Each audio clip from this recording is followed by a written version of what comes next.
Okay. So if I wanted to learn how to use a soft restraining kit, use it safely and legally, Can I have a go today if you want? how much training would I need?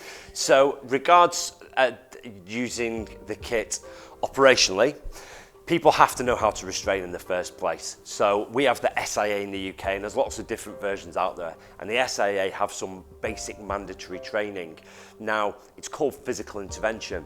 So that alone, in my eyes, wouldn't leave somebody as being competent to even restrain someone, because the definition of physical intervention from the SIA is that it's with someone's consent, and a lot of it is assisting people up and down stairs, and it's a hand-holding course in essence, but it's just a basic set of skills as a mandatory requirement so somebody can get a license to work in the UK.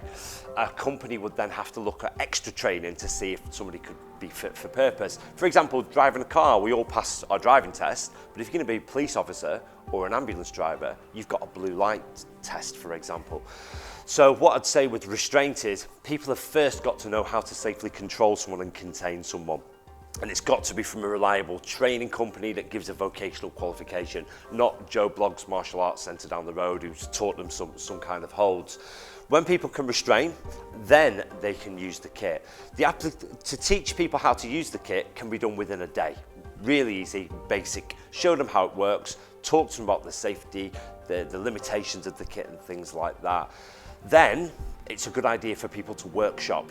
Most of the organisations we go to and we teach them how to use the kit, they've got a specific need. So it might be they need to transport someone, it might be they need to administer personal care to someone, or it might be they need to stop somebody from self-harming or trying to remove a nasal tube or a drip, for example. So teach them, make sure they can restrain, teach them how the kit works, and then they can workshop the specific uses and drill it with staff. So this is our set procedure, let's practice it over and over again. So provided people are proficient with the restraint side of things, within a day or within part of a training package can be done.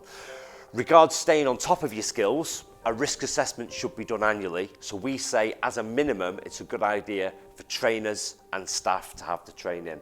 However, a lot of people do it within a much shorter time period, 6 months, maybe even 6 weeks, people will practice these things and drill them. There's a bit of a saying where people say if you do it all the time, you get good at it, or if you don't do it, you forget it. Sit somewhere between those two, because if you're doing things all the time, you cut corners, and human nature tells you to try and find an easier way of doing it. But in the same breath, if you're not doing it, you'll forget it.